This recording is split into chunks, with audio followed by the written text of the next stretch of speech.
Hello, welcome to Granada Reports. We're live with the latest across the northwest. Hello, on the programme this evening. Left penniless by the relative who cleared out her bank account, how Mary's shocking story is just one of a rising tide of financial crimes committed against elderly people. They're evil. That's what I've got them down as now. Pure evil. I feel so betrayed. A great day for Aintree that even the weather couldn't spoil. The crowds are back as the Grand National Festival gets underway. We are live at the course. The sadness, though, behind the silverware, how the pressure on jockeys can have disastrous results for their mental health. The bones of an amazing story. Find out what links a research team from Manchester, a giant asteroid and Attenborough. And a rash of showers across the northwest today. Longer spells of rain developing to the north during the course of this afternoon. And that cold wind, not just for Aintree, but for all of us. Full forecast for Friday into the weekend a little later on. Well, first tonight, a shocking and growing crime involving some of the people you should trust the most. This is the story of the woman in her 80s who had her life savings stolen by a member of her own family. Yes, Mary is just one of the many pensioners who has had this happen to. Sadly, police say financial abuse of elderly people is on the rise. It's thought 1 in 5 pensioners will experience it in some form. But it is a crime that often goes unreported because the culprits are frequently relatives, and those they target may not realise what's going on or might not want to admit that it's happening. Mary spoke to our reporter Anna Yosef on the understanding we protect her identity. Mary's in her 80s. She's deaf and disabled and lost her entire life savings in lockdown. More than £50,000 were drained from her and her husband's bank accounts over 5 months, leaving them penniless. But the perpetrator wasn't a stranger. It was a family member. Dad's got dementia, so Mum was in charge of their finances. This person took Mum to make a new will and new lasting power of attorney when she had pneumonia and was suffering from delirium. Dad was written out of the will and so were the other beneficiaries. Mum was so poorly she wouldn't have known what she was signing for or what the documents meant. Terrified by the pandemic, when a relative offered to move in, they were grateful for the help. Mary's daughter Isabel says the financial abuse started after her parents were deliberately kept apart from the rest of the family. When I eventually got to see Mum and Dad, I couldn't believe the state they were in. They'd lost so much weight and the house was filthy. When I took Mum to the bank, we discovered their accounts had been cleared out. Dad had 34 pence in his. They're evil. That's what I've got them down as now. Pure evil. I feel so betrayed. The only thing I've got is my pension, so we have to watch every penny. Mum and Dad were never in any debt. They worked hard for their money. This person left them with unpaid bills and court warnings. They can't even pay for their funerals. Mary's case is still going through the court system. None of her money has been recovered.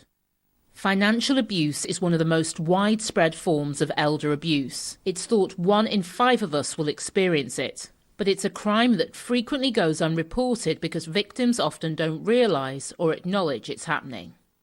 Generally, older people are being abused by those closest to them. Most often, they're adult sons and daughters, and that in itself creates a huge barrier for them to report. There are also issues around older people feeling shame and embarrassment and believing that the abuse is their own fault. Financial abuse has been described as the crime of the 21st century, and we must be open to that possibility. We cannot, we should not let ourselves ignore the possibility of abuse. It's not that, oh, Mum's lost her purse again. Maybe Mum has had her purse stolen. Greater Manchester Police say fraud cases involving elderly or vulnerable victims are always prioritised, but bringing a case to court can be a challenge. It can be more difficult because there may be legitimate access to bank accounts, there may be legitimate access to those person's financial or personal information, and it's defining what part of it was criminal and what part of it was authorised, and that's where we have some difficulty. It's not impossible, we do it, and we have had some successful prosecutions, but yeah, there certainly are some challenges that we do try and overcome. It's hoped raising awareness of the crime will help fewer older people fall victim. Well, Anna's with us now. So, Anna, why do you think that this financial abuse is on the rise? Well, Lucy, I think there are lots of reasons. We know the pandemic increased social isolation, which made some people more vulnerable to being exploited. More of us than ever are now using internet banking. It can be really easy to be tricked into handing over your details and being taken advantage of. We also know that, experts are pointing to the crisis in social care and an overstretched criminal justice system. I really wanted to do this story because I just think there's a lack of awareness when it comes to this sort of crime. It's still quite a taboo subject, but fraud against elderly and vulnerable people is a lot more common than we'd like to imagine. A recent House of Lords report said that abuse against the elderly is complex, poorly measured and hidden. And I think that's a really accurate description. And what are some of the signs that people should be aware of now? Well, change is a big red flag. Older people tend to have quite predictable spending habits, and they're usually helped by the same people. So if you notice a signature on a cheque or a document doesn't resemble that of the older person's, that's a red flag. Or it could be that there's a signature on a cheque when you know that older person doesn't have the capacity to write. Unexplained large bank withdrawals, abrupt changes to wills. The key message is this is a crime. We all need to be more vigilant. And if you suspect it's happening to you or someone you know, then get help. Anna, really good advice. Thank you very much indeed for that. Well, moving on to more news now. The North West could be at the forefront of hydrogen power in the UK's race to find an alternative to fossil fuels. It's been revealed that one of the first ever low-carbon hydrogen production plants will be in Ellesmere Port in Cheshire. The government has unveiled its new energy strategy, which considers different ways of producing independent energy supplies to reduce greenhouse gases. It's really good news because this is a sign that the UK is taking the lead on tackling the climate crisis, tackling the energy crisis, and making sure we're in control of our own energy and actually able to decarbonise our industry, decarbonise the products that we all buy every day. Well, meanwhile, the MP for Fylde has welcomed the news that the energy strategy made no mention of fracking. Mark Menzies represents constituents who live around the now out-of-action Preston New Road site in Lancashire. He is fiercely opposed recent calls from some in his party to reinstate drilling for shale gas. The very fact of fracking doesn't even warrant a mention in an energy strategy says how much weight government actually puts towards fracking. This is something that, quite frankly, if it's generating a 2.9 on the Richter scale earthquake that's 251 times more powerful than a red event, this is not something that can be part of any energy strategy going forward. And I think the government recognises that in this document today. Police are assuring the public their presence at Manchester Airport will not affect policing elsewhere. Officers are providing extra security at the airport after the chaotic scenes at security and check-in. The force says they will not be carrying out baggage handling. Lack of staffing has been blamed, with delays expected to continue for 2 months. Well, next up, it's been the first day of the Grand National Festival today. The curtain raiser, of course, to 3 days of horse racing and just a bit of socialising. Yeah, just a little bit. It is the first major festival with crowds there for 3 years because of the pandemic. So we are going live to Aintree now and our sports correspondent, Chris Hall. Chris, an incredibly special day for the course and everyone involved. Yes, well, we were here last year, weren't we? And it just wasn't the same to have racing without the crowds, without the banks of bookmakers, without the fabulous fashion in the stands. But today, all of that returns to this corner of Liverpool for the first day of this year's Grand National Festival, or as it's been renamed this year, Liverpool's NHS Day. And that's because out of the 30-odd thousand people who braved a lot of rain to be here today were 10,000 NHS workers and carers who got in here on free tickets as a thank you for their work during the pandemic. And some of them were winners even before the races began. They were upgraded to a box here in the Princess Royal stand, and our reporter Josh Stokes was with them. It's really nice that we've done for us, and it's nice to meet other people from different teams, from different hospitals as well. So yeah, I'm very thankful for it. I think it's lovely to see so many NHS staff together, enjoying the day. Yeah, it's been hard, I think, for everyone. I think no matter what industry you're working, I think everybody is like pull the weight. So I think regardless of working in the NHS, I think, you know, everyone really, yeah. So, yeah, it's nice for everyone, isn't it, to come and enjoy the day. Really, really happy to be here to celebrate all of us working hard through the pandemic, and I think it's really deserved today. Where are you reporting from? ITV Granada, we're ITV. With Lucy and Gamal family, yes. Yes. All right, Lucy. Yes, oh no, it's NHS Day. Eileen works for the NHS. NHS. I work for the NHS at the Walton Centre, so it's just absolutely marvellous day. It is. Yeah, glad to be back. Glad to be back, yes. Well, with me now is Irene Axon from the Alder Hey Children's Charity. How's today been? And more importantly, have you backed any winners yet? Haven't backed any winners, but I've had a magnificent day with all colleagues from the NHS right across the board. Absolutely. Just tell us about how tough the last 2 years has been for everybody at Alder Hey throughout the NHS. And with that in mind, how beneficial has it been for everyone's emotional well-being to be here today? I think the biggest thing for me, Chris, is no masks, no uniforms, everybody just having a wonderful day, enjoying the moment. Grateful to be here out in the open, out in Aintree Racecourse, and we're very grateful to the Jockey Club for their support in this. It's been a big day for the Alder Hey singers as well. They've got to sing with Laura Wright. Were you part of that choir today? I wasn't part of that choir, but I could hear them and they were amazing. It was beautiful, wasn't it? Yes, it was, yeah. A really nice moment. And of course, we've got a big, major Grand National tradition returning to Alder Hey tomorrow with the visit of the Grand National Jockeys. And they always do this every year. They come round the wards and they see all the children and lift their spirits. Tell me what that is like for the children and the families. It's massive, to be honest, to see their racing heroes come into the ward, spend time with them. They bring them little gifts. They talk to mums and dads and siblings and the staff. And then Pat and John Hales bring Neptune Collonge, and the children might never have seen a horse up close. And so they get a chance to talk to the horse, touch him, and it's just a fabulous experience for all of us. And just finally, just tell me, have you got a tip for the National? Although, why I'm asking you when you've had no winners today? You were asking the wrong person, Chris. No, I haven't. Fantastic. Irene, thanks very much for talking to us. Enjoy the rest of the Grand National Festival. Something we touched on there was the emotional well-being of NHS workers during the last 2 years. And in weeks like this, one thing that we never hear about is the mental health of the jockeys. We all love to see them punch the air in victory as they rush past the winning post. But in truth, that's just a small moment in a long career that can be physically and mentally gruelling, sometimes with tragic consequences. David Chisnall has been speaking to some of those affected. Monmo's taken the lead. The 2009 Grand National will go down as one of the most memorable in the race's history. It's Monmo's going to come home. As Liam Treadwell rode the 100-to-1 outsider Monmo to victory at Aintree. But 11 years later, horse racing was rocked when the popular jockey was found dead at home after taking a cocktail of strong drugs. At Liam's inquest, the coroner said that beneath his public success was a history of anxiety and depression.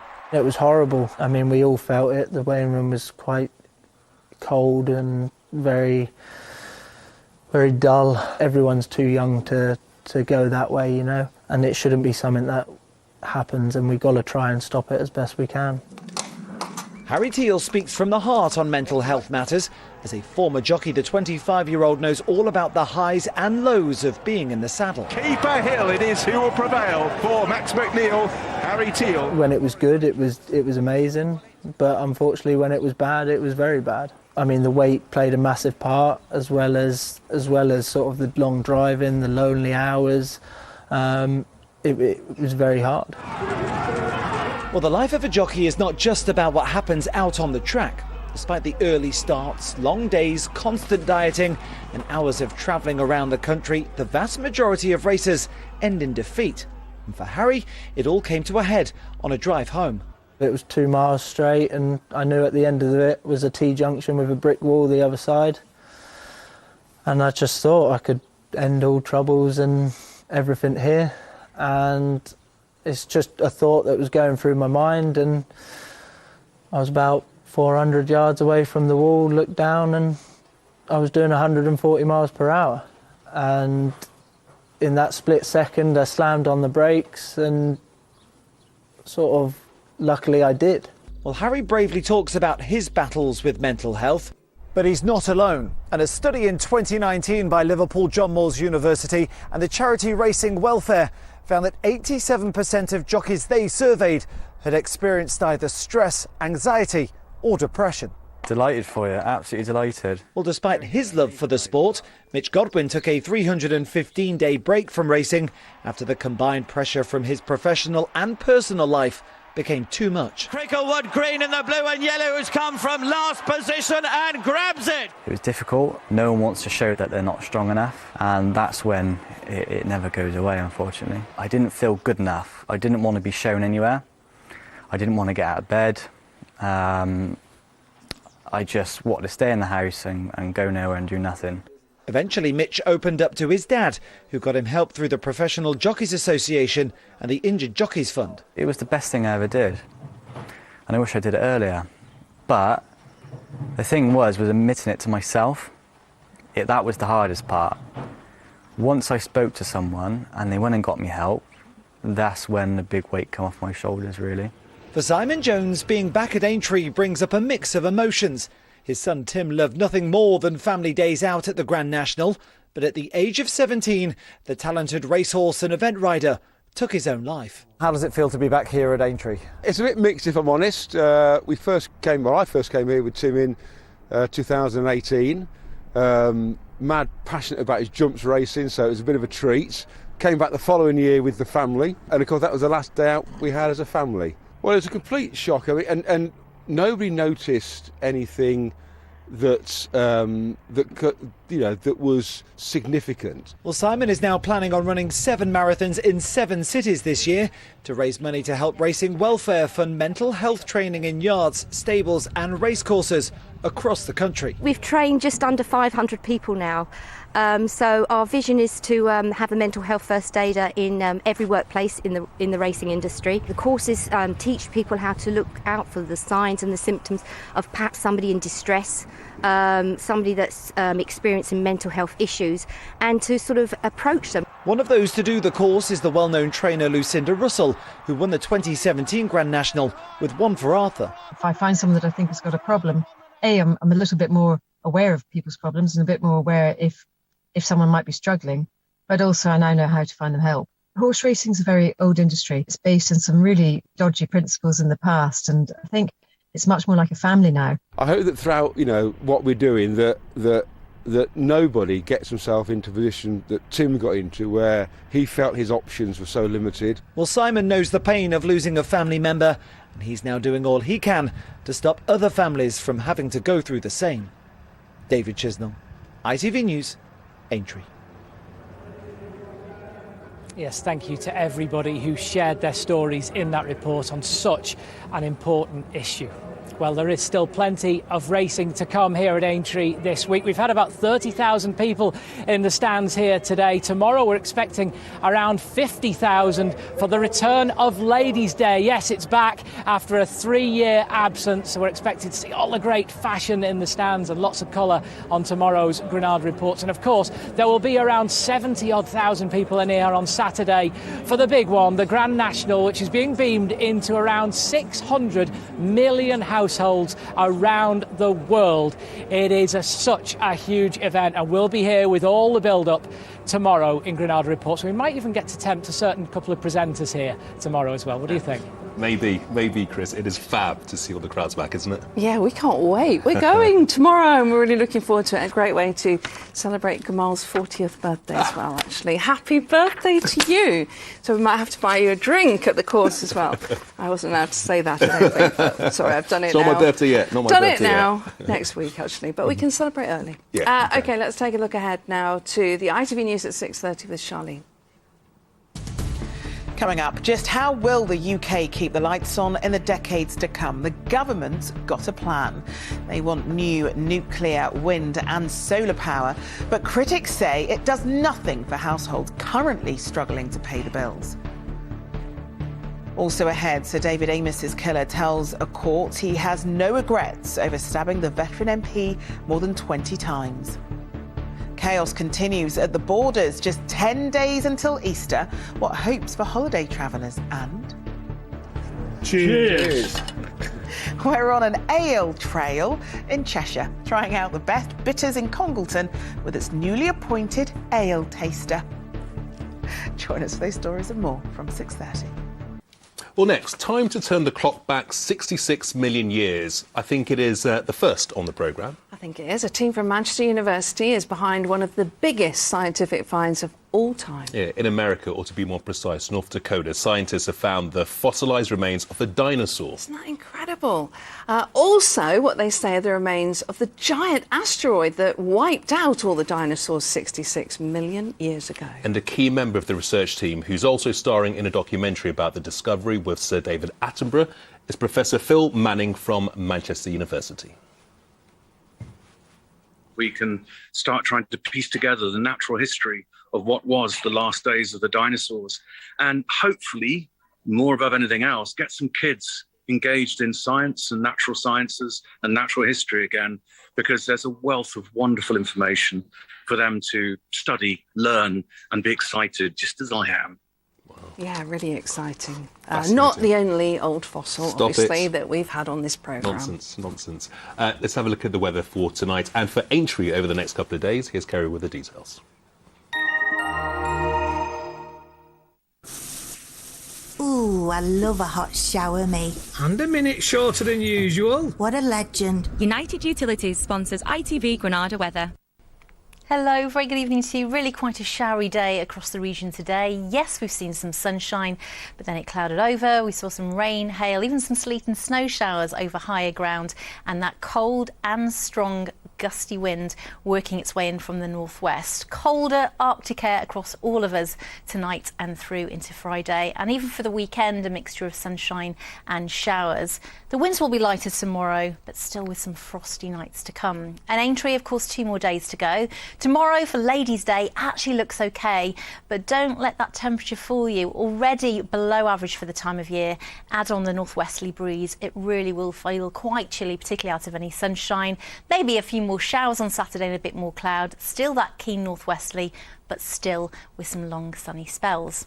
So we stick with that cold air mass across all parts of the northwest as we head into Friday, Saturday and Sunday. It's not really till the second half of Sunday that we start to see things turn a little bit more unsettled, but milder from the south. Overnight tonight, a few showers in the mix, 1 or 2 of which could be wintry right over higher ground, but becoming mainly dry and clear as the night wears on, and that will allow for the temperatures to tumble. The milky blue hues indicating frosty conditions and maybe even 1 or 2 icy stretches as we head towards dawn. There is sometimes 6:28 and 7:59. Frosty start in places tomorrow, maybe a few rogue showers, but compared to today, more in the way of sunshine and fewer showers. Lighter winds, but still from that really cold northerly direction, pegging back the feel of the temperatures. Saturday is the best day of the weekend. United Utilities sponsors ITV Granada weather. Oh, hello. Get him a towel. Thanks for that, and Kerry will be joining us at Aintree tomorrow for Gamal's big birthday party and our Granada Reports Ladies' Day special. Yeah, we will be well wrapped up, but it'll be great to be among the crowds again and to soak up some of that brilliant atmosphere. Cannot wait. Until tomorrow, a very good evening. Good night.